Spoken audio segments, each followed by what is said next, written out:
বাংলার মানুষ দেখছে, বিশ্বাসঘাতক বিজেপিকে দেখছে। আজকে বাংলা ভাষী অত্যাচারের উপরে যখন কথা বলতে যাচ্ছি, বিজেপি কি করছে সেটা বাংলার মানুষ 2026-এ জবাব দেবে। স্যার, আজকে বাংলা ভাষায় কথা বলা কি অপরাধ? শ্রীমান সামিরুল ইসলাম। ধন্যবাদ চেয়ারম্যান স্যার। অবশেষে আমাকে এই পবিত্র সদনে বাংলার পরিযায়ী শ্রমিকদের অত্যাচারের কথা বলার সুযোগ করে দেওয়ার জন্য আপনাকে ধন্যবাদ জানাচ্ছি।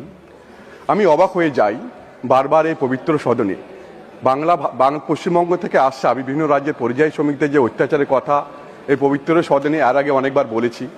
পশ্চিমবঙ্গের সরকার থেকে বারবার কেন্দ্রীয় সরকারকে জানানো হয়েছে বাংলাভাষী পরিযায়ী শ্রমিকদের অত্যাচারের কথা, কিন্তু অত্যাচার তো কমেইনি, বরং দিন দিন এই অত্যাচারের মাত্রা বেড়েই যাচ্ছে।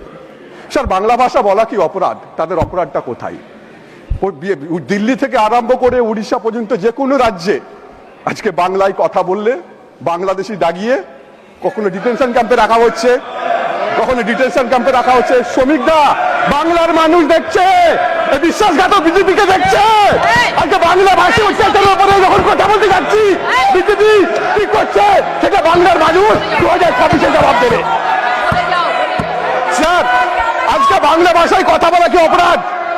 আজকে বাংলা ভাষায় কথা বললে ডিটেনশন ক্যাম্পে রাখা হচ্ছে, না হলে আজকে ডিটেনশন ক্যাম্পে রাখা হচ্ছে, না হলে অনেককে বাংলাদেশে পাচার করে দেওয়া হচ্ছে এবং অনেকে এখনো বাংলাদেশে পড়ে আছে।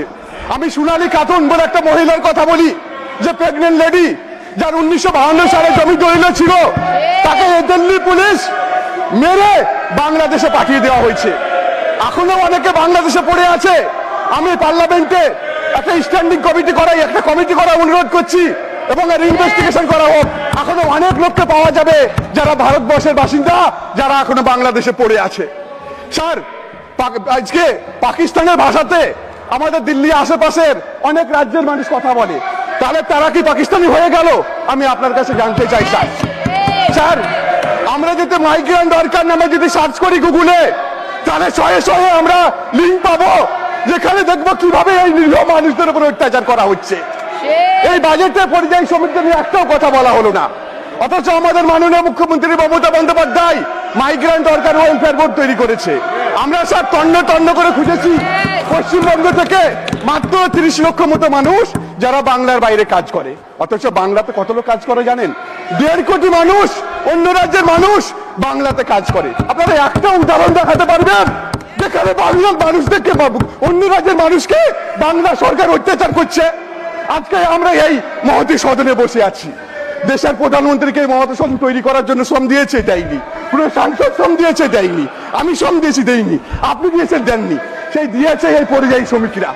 তারা রক্ত ঘাম দিয়ে এই সংসদ ভবন তৈরি করেছে, বড় বড় ব্রিজ তৈরি করেছে, আমরা যে বাড়িতে থাকি তারা তৈরি করেছে। আজকে এই বাংলাভাষী পরিযায়ী শ্রমিকদের উপর অত্যাচার কেন করা হবে?